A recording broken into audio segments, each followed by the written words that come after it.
As I continue to share this little journey with you, this experiment, I am also noticing that I'm tapping in to my intuition, my gut. The more that I quiet down, the more that I settle, the more that I become present, I'm listening to my intuition.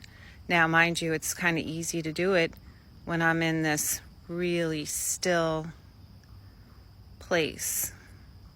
But I wanted to point this out because I'm in the woods and I can go this way or I can go this way. And as I have been walking through the woods, these paths keep going in different directions. And so it's a tiny experiment, it's a tiny example of learning how to trust your intuition. But I just am slowing down and I'm tapping in which path, which direction in the woods does my intuition tell me to go. And then there were moments where I would go into a little bit of fear and say, oh my goodness, I'm going to get lost.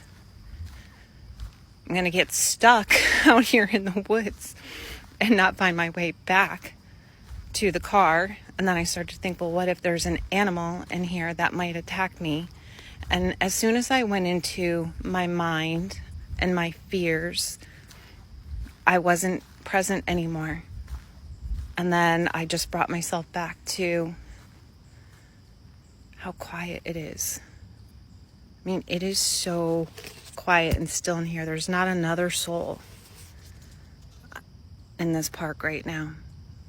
Super quiet, super still. And I just came back to that. I'm like, okay, which direction?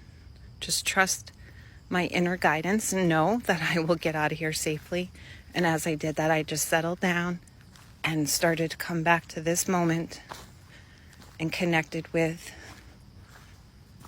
the birds, the chirping, and all the noise, and feeling centered again. So that's just a little teeny tiny example of how to go from the mind into the body, into the heart, where your intuition is. It's an example of showing how easily we can go into fear mode, how easily we can get pulled into the busyness of the mind and lose our presence. And then we're just living from the neck up. We're living out a pattern and not a life.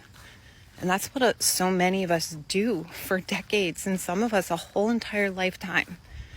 And I'm on a journey now where I am no longer willing to settle for that kind of life. I want one that is rich, that is fulfilled and present no matter what is coming up, whether I'm in this beautiful place of stillness and serenity or if I'm in the middle of a shitstorm. Either way, I choose to be super present. What do you choose?